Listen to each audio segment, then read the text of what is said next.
নমস্কার সবাইকে, আশা করি সবাই ভালো আছেন। চলে আসলাম নতুন আরেকটি ভিডিও নিয়ে। আজ তৈরি করে ফেললাম আলু পুরি। এর আগেও আমি আলু পুরি তৈরি করেছি, কিন্তু আজকে একটু ভিন্ন রকম করে তৈরি করলাম। যারা একেবারেই আলু ভরা রুটি তৈরি করতে পারো না, তারা কিন্তু এভাবে তৈরি করতে পারো। আমি আলু সিদ্ধ বসিয়েছি, রসুন পেঁয়াজ এখানে সরিষার তেল দিয়ে দিলাম আর লাল লাল করে ভেজে নিব। তেলটা একটু গরম কম হয়েছে, এই জন্য তেলটা ফেনা ফেনা হয়ে গেছে। তেলটা গরম হয়ে গেলে এরকম ফেনা ফেনা হয় না। আলুটা আমি সিদ্ধ করে নিয়েছি, নতুন আলু একটু বেশি করে সিদ্ধ করেছি আর গরম গরম মেখে নিব, কারণ গরম গরম মাখলে আলুটা মিক্সড হয়ে যায় খুব ভালোভাবে।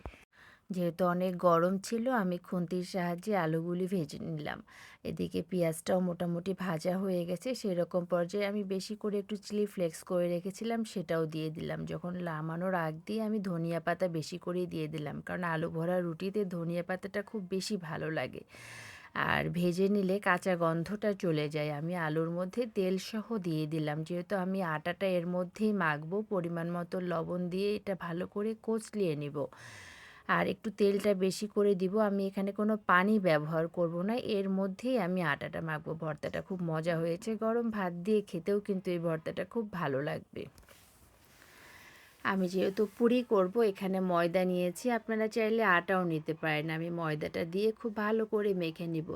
যদি আপনাদের মনে হয় এখানে পানির প্রয়োজন পড়বে, তবে পানি দিবেন না। আর আমার যেহেতু পানি দিব না, সেহেতু আমি একটু তেল বেশি করে দিয়েছি। একটু সময় নিয়ে আস্তে আস্তে করে মেখে নিলে, পানি দিলে মচমচে ভাবটা হবে না, আর পানি না দিয়ে বানালে মচমচে ভাবটা অনেকক্ষণ পর্যন্ত থেকে যাবে। আমি খুব ভালো করে মেখে নিব। আটা মাখাটা যত ভালো হয়, লুচিটাও কিন্তু তত ফোলে। কড়াইয়ে তেলটা লেগেছিল, আমি ওই আটাটা দিয়ে ভালো করে তেলটা নিয়ে নিলাম। যেহেতু তেলটা ছিল, আর আমি এখন সমানভাবে ভাগ করে নিব। তাইলে সবগুলি লুচি এক সমান হবে, আর দেখতেও সুন্দর লাগে, খেতেও ভালো লাগে। আর আমি কিন্তু প্রায় দিন সন্ধ্যায় এই নাস্তাটা তৈরি করে থাকি, যেহেতু আমি বেশিরভাগ সময় বাচ্চাদের ঘরে তৈরি নাস্তা করে দিয়ে থাকি। কারণ বাইরের খাবারটা এত খাওয়াও ভালো না, আর স্বাস্থ্যসম্মত না। যেহেতু আমার সময় থাকে, আমি তৈরি করে দিই। আপনারাও চাইলে কিন্তু তৈরি করতে পারেন। আর আটার ভিতরে আলু ভরে মাখাটা অনেক কষ্ট, কিন্তু এইভাবে বানানোটা কিন্তু মোটেও কষ্ট না। যে কোনো কেউ একবার দেখলে বানিয়ে নিতে পারবে, আর খুব সহজভাবে তৈরি হয়ে যায়। আমি সবগুলি গোল গোল করে নিলাম, আর খুব বেশি পাতলা করব না, যেহেতু এটা আলু পুরি একটু মোটা মোটাই থাকবে। কড়াইয়ে তেল দিয়ে দিয়েছি, তেলটা গরম হয়ে গেলে আমি এক এক করে ভেজে ফেলবো। এদিকে আমি কিছু করলে লুচি বেলে ফেললাম, কারণ তেল গরম হয়ে গেলে লুচি ভাজতে আর সময় লাগে না, লুচিগুলি দেখতেও সুন্দর লাগে। তেলটা খুব বেশি গরম হয়ে গেছে, আমি এখন আস্তে আস্তে করে চুলার আঁচটা লো হিটে রেখে এক এক করে সবগুলি ভেজে ফেলবো।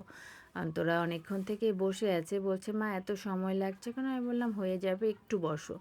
গরম চা দিয়ে খেতে, সস দিয়ে খেতে, দুটো দিয়ে খেতেই কিন্তু ভালো লাগবে। আপনারা বিকেলে নাস্তায় বা সকালে নাস্তায় বা মেহমান আসলেও কিন্তু এভাবে আলু পুরি তৈরি করে ফেলতে পারেন। আমার সবগুলি লুচি আমি এক এক করে ভেজে ফেলবো। আর ভাজতেই দেরি হয়, খেতে কিন্তু মোটেও দেরি হয় না। আমি নিজেও আটার মধ্যে আলু ভর্তা করে রুটি বানাতে চাই, কিন্তু আমার ভালো হয় না। কিন্তু এভাবে খুব ভালো হয়। আমি আলু ভরে রুটি বানাতে গেলে বারবারই আলুটা বের হয়ে যায়। লুচিগুলি ফুলে উঠছে খুব সুন্দর, আর দেখতেও খুব ভালো লাগছে। আমি একটা ছিঁড়ে দেখালাম ভিতরটা কেমন হয়েছে। লুচির মতোই ফুলকো, আর ভর্তাটাও থাকে, খুব ভালো লাগে খেতে। আমার ভিডিওটি যদি ভালো লাগে, লাইক কমেন্ট শেয়ার করে পাশে থাকবেন।